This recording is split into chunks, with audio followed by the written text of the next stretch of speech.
Mr. President, Democrats were feeling optimistic about the vice president's chances of winning the presidency, but then election night came. Why do you think the vice president lost, and were you surprised? I was surprised. I wasn't surprised because they went the route of the sexist route, the whole route. I mean, this is a woman, she's this, she's that. It's undercutting the notion that a woman couldn't lead the country, and a woman of mixed race. Yeah. They played that to a fairly well. In addition to that, she said, "Don't be Joe Biden." Be short. I said that to him. Anyway, make a long story short, all kidding aside, think about it. Liberal democracies all across America, all across the world lost that time. Yeah. All across America. I was very disappointed, but I wasn't surprised. The only thing that surprised me is the excess to which they've gone in some of the attacks they've made. When was the last time you spoke with the vice president, and has she talked to you about what she wants to do next? Sought any advice, maybe governor? Yesterday, I talk to her frequently. We stay in touch, number one.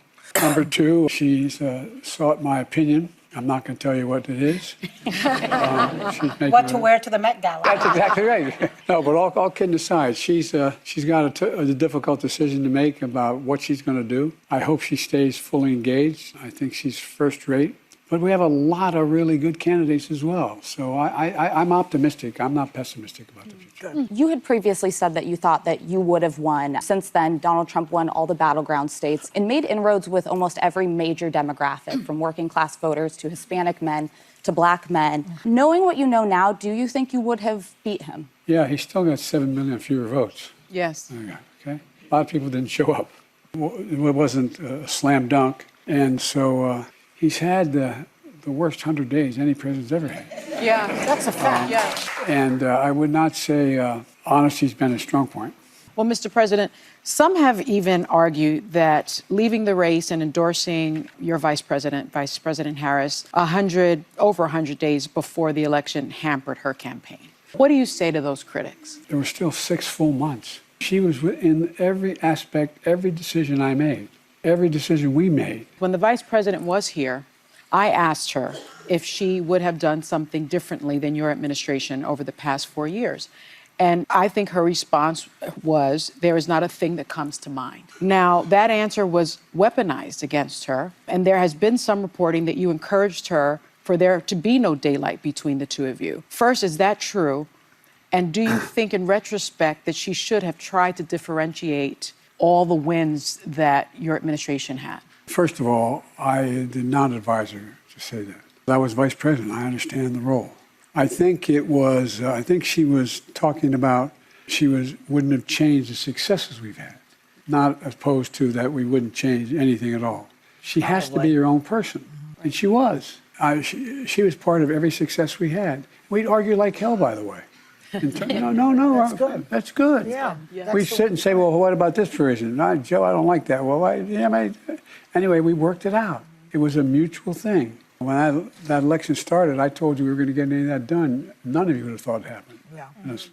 Not because negative. I mean, it was, anyway, as they say in Southern, we've done pretty good. Why is now the right time for you to speak out? And what is your honest assessment of the first 100 days? I think he has done, quite frankly, a very poor job in the interest of the United States of America.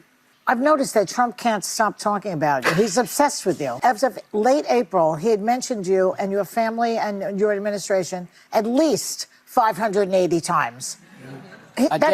We're talking shrink land now, because, when you're obsessed with somebody, you have to look in yourself and say, what is going on here? And at his Trump's cabinet meeting last week, your name was invoked 52 times, and he blamed you for the economic mess that his tariffs are causing. Why is he so fixated on you and blaming you for everything? I beat him. And that's it. When you announced that you wouldn't be seeking re-election, only 28% of the country thought that the country was on the right track. Now, you are understandably very proud of many achievements in your administration, but do you take any responsibility for not hearing the concerns of voters on the border security or cost of living sooner? And do you take any responsibility for Trump's re-election? Yes, I do, because, look, I was in charge, and he won, so... I take responsibility. We came up with a significant means by which we could deal with the border.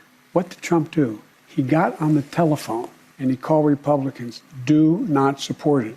It's legal, it'll work, it'll make Biden look good, don't do it. And they backed off. Can't someone be impeached for something like that? I've been advised not to say this, but I'm going to say it anyway. No one thought I could get past an over a trillion dollar plan to rebuild the country.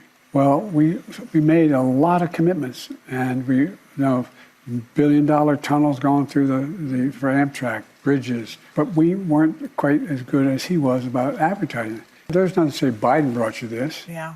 There's nothing to say the Democrats brought you this. And so that was a mistake to not be able to advertise, figuratively speaking, and actually that what was doing. But we knew, and I knew this, I knew it wasn't going to happen right away. The projects, the benefits. How do you lead the world without having the best infrastructure in the world? How do you lead the world without having the best healthcare in the world? How do you lead the world without having the best education system in the world? How do you lead the world when you don't have that done? Not only is he obsessed with you and blaming you for everything, he's also obsessed with the fact that you used an auto pen to sign the pardons you issued right before you left office of members of your immediate family. Now he's calling for investigations and claiming the pardons are void and vacant. Oh, he's vacant.